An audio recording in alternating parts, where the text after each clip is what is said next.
السلام علیکم ورحمۃ اللہ وبرکاتہ۔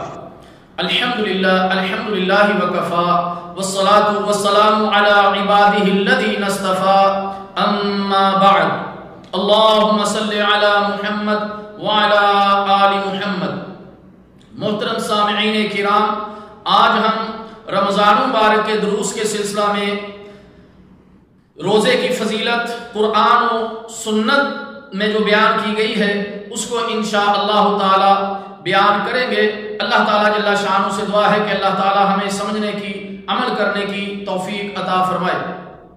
میرے محترم دوستو، رمضان مبارک بہت ہی برکت والا مہینہ ہے۔ اس بابرکت مہینے میں قرآن کریم کا نزول ہوا۔ اللہ تعالیٰ جل شانہ کا ارشاد ہے، اعوذ باللہ السمیع العلیم من الشیطان الرجیم، شہر رمضان الذی انزل فیہ القرآن ہدی للناس وبینات من الہدی والفرقان۔ ماہ رمضان وہ ہے جس میں قرآن نازل کیا گیا، جو لوگوں کو ہدایت دینے والا ہے اور جس میں ہدایت کی اور حق و باطل کی تمیز کی نشانیاں ہیں۔ اور روزے کی احادیث میں بہت بڑی فضیلت بیان ہوئی ہے۔ رسول اللہ صلی اللہ علیہ وسلم نے اس مبارک مہینے کی بڑی تعریف فرمائی۔ پیارے نبی صلی اللہ علیہ وسلم نے فرمایا، آتاکم رمضان شہر مبارک فرض اللہ علیکم صیامہ تفتح فیہ ابواب السماء وتغلق ابواب الجحیم وتغلق فیہ مردد الشیاطین للہ فیہ لیلہ خیر من الف شہر من حرم خیرہا فقد حرم۔ برکت والا مہینہ تمہارے پاس آ گیا، اس کے روزے اللہ تعالیٰ جل شانہ نے تم پر فرض کیے۔ اس میں آسمان کے دروازے کھول دیے جاتے ہیں، جہنم کے دروازے بند کر دیے جاتے ہیں اور سرکش شیاطین قید کر دیے جاتے ہیں۔ اللہ تعالیٰ کے لیے اس میں ایک رات ہوتی ہے جو 1000 مہینوں سے بہتر ہے۔ جو اس سے محروم رہ جائے وہ بہت سی برائیوں سے محروم رہ گیا۔ سنن نسائی حدیث قدسی میں رسول اللہ صلی اللہ علیہ وسلم فرماتے ہیں، قال اللہ عز وجل کل عمل ابن آدم لہ الا الصوم فإنہ لی وانا اجزی بہ۔ اللہ تعالیٰ جل شانہ فرماتا ہے، انسان کا ہر عمل اس کے لیے ہے سوائے روزے کے، روزہ میرے لیے ہے اور میں ہی اس کا بدلہ دوں گا۔ صحیح بخاری۔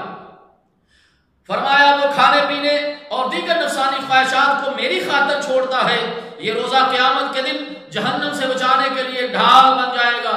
روزے دار کے منہ کی بو اللہ تعالیٰ جل شانہ کے نزدیک مشک کی خوشبو سے بھی زیادہ پاکیزہ ہے۔ صحیح مسلم۔ روزے دار کے لیے 2 خوشی کے موقع ہیں جن میں وہ خوش ہوتا ہے۔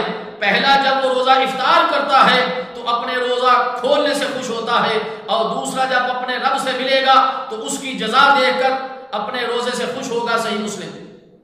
رسول اللہ صلی اللہ علیہ وسلم نے فرمایا، ان فی الجنۃ بابا یقال له الریان يدخل منه الصائمون یوم القیامہ لا يدخل منه احد غیرهم فاذا دخلوا اغلق فلهم يدخل منه احد۔ جنت میں ایک دروازہ جس کو ریان کہتے ہیں، اس دروازے سے صرف روزے دار لوگ ہی داخل ہوں گے، دوسرے لوگ داخل نہیں ہوں گے۔ جب وہ لوگ داخل ہو جائیں گے تب وہ دروازہ بند ہو جائے گا، ان کے بعد کوئی دوسرا داخل نہیں ہوگا۔ صحیح بخاری۔ اسی طرح پیارے نبی صلی اللہ علیہ وسلم نے فرمایا، الصیام جنہ وحصن حصین من النار۔ روزہ جہنم سے ڈھال اور مضبوط قلعے کی طرح ہے۔ سنن احمد۔ رسول اللہ صلی اللہ علیہ وسلم نے فرمایا، الصیام والقرآن یشفعان للعبد یوم القیامہ یقول الصیام اے ربی منعته الطعام والشہوة فشفعنی فیہ، ویقول القرآن منعته النوم باللیل فشفعنی قال فیشفعانی۔ سنن احمد۔ روزہ اور قرآن کریم دونوں بندے کے لیے قیامت کے دن سفارش کریں گے۔ روزہ کہے گا، اے میرے رب، اس روزے دار کو میں نے کھانے پینے خواہش سے روکا، تو میری سفارش اس کے بارے میں قبول فرما۔ اور قرآن کریم کہے گا، اے میرے رب، میں نے اس کو رات میں نیند سے روکے رکھا، یہ رات کو کلام الہی پڑھتا رہتا تھا، تو اس کو بخش دے۔ تو اللہ تعالیٰ ان دونوں کی سفارش قبول کرے گا۔ اسی طرح پیارے نبی صلی اللہ علیہ وسلم نے ارشاد فرمایا من صام یوما فی سبیل اللہ باعد اللہ وجہہ عن النار 70 خریفا۔ ابو سعید رضی اللہ تعالی عنہ سے روایت ہے کہ رسول اللہ صلی اللہ علیہ وسلم نے فرمایا جو شخص اللہ کی راہ میں ایک دن کا روزہ رکھتا ہے تو اللہ تعالیٰ اس ایک دن کے بدلے میں اس کے چہرے کو جہنم کی آگ سے 70 سال دور کر دیتا ہے۔ صحیح بخاری۔ میرے محترم دوستو، یہ تو ایک نفلی روزے کا اجر ہے، اللہ اکبر۔ فرضی روزے کا اجر کیا ہوگا؟ اللہ تعالیٰ جل شانہ ہمیں رمضان مبارک کے خیر و عافیت سے تمام روزے رکھنے کی توفیق عطا فرمائے۔ رسول اللہ صلی اللہ علیہ وسلم نے فرمایا جو ایمان کے ساتھ اور طلب ثواب کی خاطر رمضان کے روزے رکھتا ہے اس کے پچھلے گناہ معاف کر دیے جاتے ہیں۔ صحیح بخاری۔ حضرت جابر رضی اللہ تعالی عنہ رسول اللہ صلی اللہ علیہ وسلم سے نقل کرتے ہیں اِنَّا لِلَّهِ عِنْدَ كُلِّ فِطْرٍ عُتَقَاءَ وَذَلِكَ فِي كُلِّ لَيْلَةٍ۔ جابر رضی اللہ تعالی عنہ سے روایت کہ رسول اللہ صلی اللہ علیہ وسلم نے فرمایا اللہ تعالیٰ ہر روز افطار کے وقت لوگوں کو جہنم سے آزاد کرتے ہیں۔ سنن ابن ماجہ۔ رمضان مبارک میں عمرے کا ثواب حج کے برابر ملتا ہے۔ صحیح مسلم۔ روزے دار کی منہ کی بو اللہ تعالیٰ کے نزدیک مشک کی خوشبو سے بھی زیادہ پاکیزہ ہے۔ صحیح مسلم۔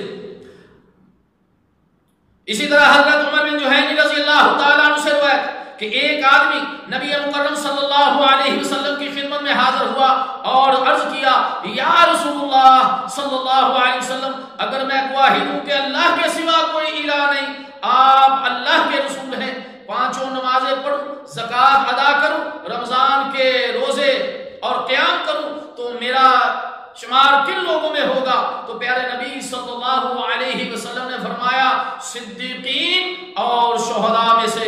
اللہ اکبر، اللہ اکبر۔ بہت ہی بڑی خوشخبری ہے، بہت بڑی خوشخبری ہے۔ اللہ تعالیٰ جل شانہ سے دعا ہے کہ اللہ تعالیٰ ہمیں ماہ رمضان کی برکتیں اور رحمتیں لوٹنے کی توفیق عطا فرمائے۔ والسلام علیکم ورحمۃ اللہ وبرکاتہ۔